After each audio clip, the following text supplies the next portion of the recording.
ठंड का मौसम, जंगल में सन्नाटा छाया हुआ था। रुक रुक कर बर्फबारी हो रही थी। चारों तरफ कोहरे की चादर से पूरा जंगल ढका हुआ था। हवा की तेज सरसराहट पत्तों को झकझोर रही थी।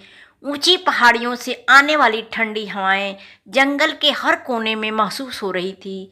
जंगल के सभी छोटे बड़े जीव हैरान और परेशान ठंड से बचने के जुगाड़ में लगे हुए थे।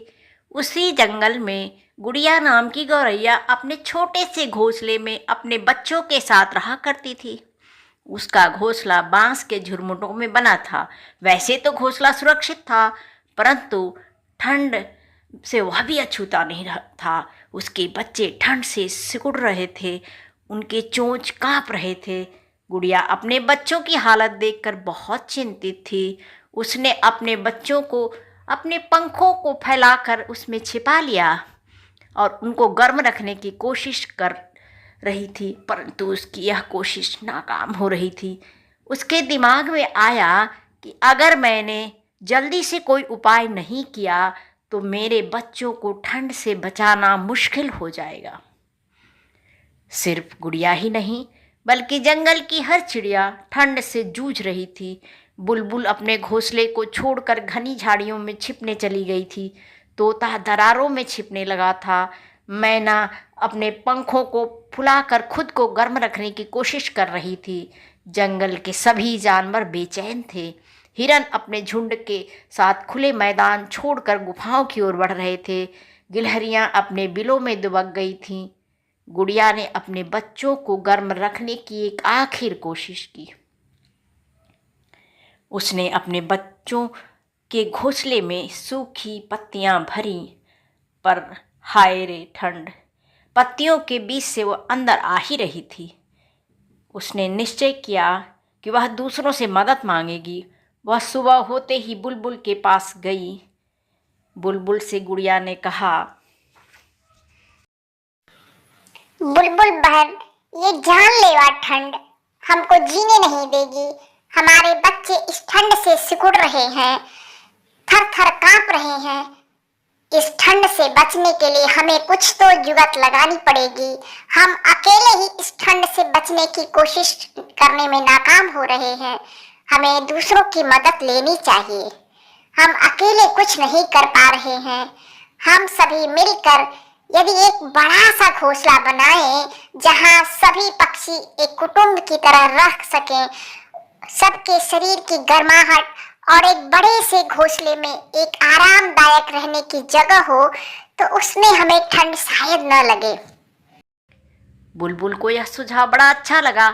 उसने कहा, यह तो सही है, अगर हम मिलकर काम करें तो ठंड से बच सकते हैं। इसके लिए हमें जंगल के बाकी सभी पक्षियों को भी तैयार करना होगा।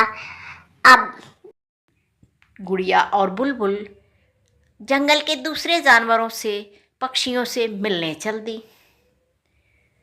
गुड़िया और बुलबुल ने जंगल के दूसरे जानवरों से, पक्षियों से बात की। तोता, मैना, कबूतर और कुछ अन्य पक्षी जो उनके समूह के थे, सबसे बात करने के बाद यह योजना बनाई गई और यह योजना सबको अच्छी लगी। सब ने मिलकर के इस योजना का स्वागत किया और कहा कि हम मिलकर एक बड़ा सा घोंसला बनाते हैं और इस घोंसला बनाने में हर कोई अपनी क्षमता के अनुसार मदद करेगा।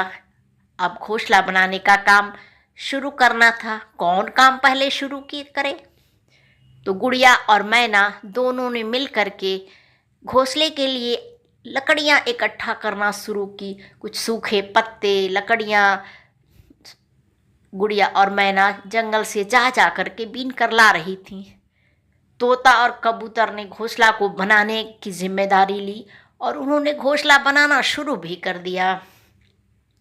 दिन रात हर पक्षी अपनी क्षमता के अनुसार योगदान देता था। जो जितना कर सकता था सब ने मदद की।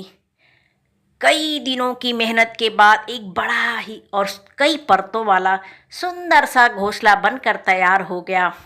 अपने घोंसले को देखकर सारे पक्षी खुश हो रहे थे। घोंसले के अगल बगल उड़ रहे थे, फुदक रहे थे। घोंसला काफ़ी आरामदायक था। सभी पक्षी शाम के समय घोंसले में अंदर रहने गए। पहला दिन बड़ा मज़ा आया। कई परतों वाले घोंसले में बाहर की हवा अंदर नहीं आ पा रही थी। पक्षियों के शरीर की गर्माहट उस घोंसले को काफ़ी गर्म कर रही थी। इस प्रकार सभी पक्षियों के सामूहिक प्रयास से ठंड से लड़ने का उपाय आखिर सभी पक्षियों ने ढूंढ लिया। तो यदि हम कठिन परिस्थितियों में साथ हो जाएं तो सबसे बड़ा हथियार बन सकता है। जब हम मिलकर काम करते हैं तो कोई भी मुश्किल हमें हरा नहीं सकती है। जैसे सारी पक्षियों ने मिल कर के एक बड़ा सा घोंसला बना करके ठंड से को हरा दिया। अतः हमें भी एकजुट होकर के मुश्किल परिस्थितियों में साथ निभाना चाहिए। हमारी कहानी आपको पसंद आए तो हमारे चैनल को लाइक शेयर सब्सक्राइब जरूर कीजिए। धन्यवाद।